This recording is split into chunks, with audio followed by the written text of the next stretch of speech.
Baik, terima kasih pemirsa, masih bersama kami dalam Damai Indonesiaku dan masih bersama guru-guru kami Habib Nabil Al-Musawa dan juga guru kami Ustadz Asmar Lambo yang membahas tema yang menarik ini, jaga hati waspada. Munafik tanpa sadar. Mudah-mudahan setelah tadi kita mendengarkan tausiah dari guru-guru kita menyadari jangan-jangan kita ini sudah termasuk dalam orang yang munafik. Na'udzubillah summa na'udzubillah. Namun yang lebih kita lakukan adalah bagaimana kita bertaubat dan tidak mengulangi sifat munafik itu. Nah, kita akan perdalam tema yang menarik ini dalam tanya jawab. Kami persilakan terlebih dahulu ada atas nama Adinda. Boleh berdiri yang nanti akan dijawab oleh guru kita Ustadz Asmar Lambo. Silakan Adinda. Assalamualaikum warahmatullahi wabarakatuh. Waalaikumsalam warahmatullahi wabarakatuh. Perkenalkan saya Adinda, izin bertanya Ustadz. Seringkali kita berusaha menasihati orang untuk kebaikan, namun dalam hati muncul rasa bangga dan ingin dipuji. Apakah itu termasuk sifat munafik dan bagaimana cara meluruskan niatnya untuk itu?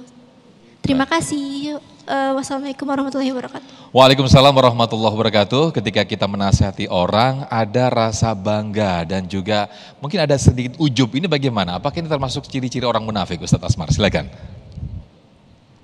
Iya, pertanyaan yang sangat bagus. Mbak siapa tadi? Adinda, Masya Allah. Mbak Adinda, Masya Allah. Pertanyaannya luar biasa.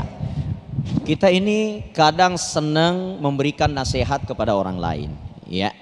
Tapi pada saat kita memberikan nasihat kepada orang lain, tidak sedikit muncul perasaan di dalam diri kita seakan-akan kita ini merasa ujub, merasa hebat, ya, ingin mendapatkan pujian.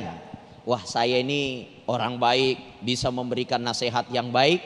Maka bagaimana caranya agar kita bisa terjauh dari sifat yang seperti ini? Karena itu juga bagian daripada sifat munafik.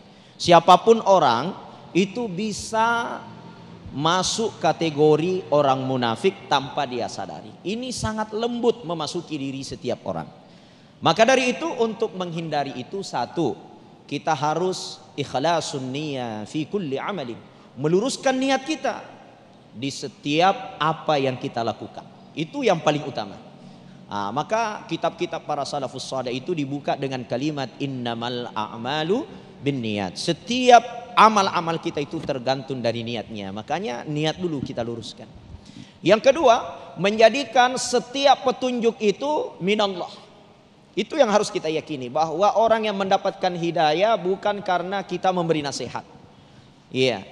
Innaka la tahdi man ahbabta. Rasulullah ditegur, wahai Muhammad, kau tidak bisa memberikan hidayah. Ya. Akan tetapi hidayah itu yahdi mayyasha, atas kehendak saya, kata Allah. Tujuannya apa?